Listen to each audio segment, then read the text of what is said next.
This is an example of a social work referral form.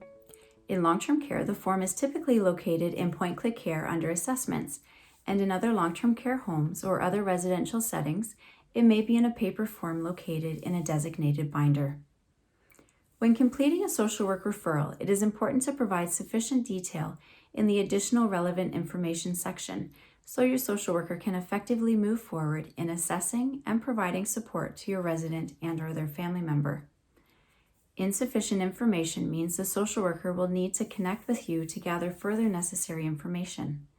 This can pose challenges, particularly if you work on a shift when your social worker is not on site.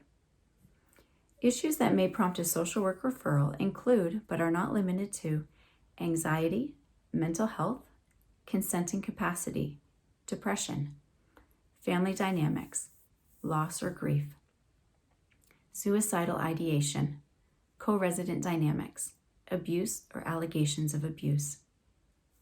Here are 9 examples of situations that may be appropriate for a social work referral. A change in residents' usual behavior. A usually quiet, calm resident is now displaying responsive behaviors. A resident is going into another resident's room and staff are suspecting some sexual activity.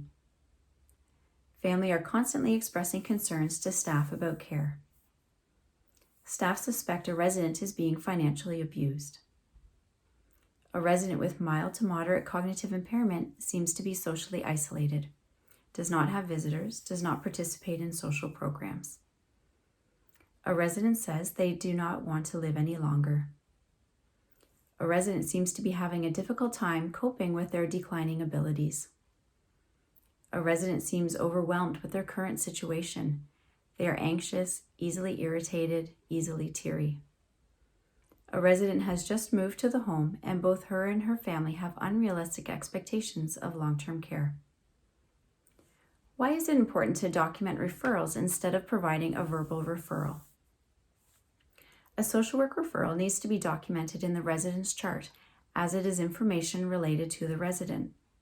We understand there are times when a referral may be made verbally or by email, but the referral should also be appropriately documented in the resident's chart. All and any support the resident is receiving should be captured in their chart to ensure the full picture of care is represented. Your social worker can identify trends in referral needs and assess whether issues affecting many residents may be effectively addressed in other ways, such as through a therapeutic support group. In conclusion, we hope you have found this information helpful and will make a social work referral for your residents and their families when needed. This presentation was brought to you by AgeWise Solutions Social Work Services. To learn more about how our social work services can support your residents and families, please visit us at www.agewise.ca.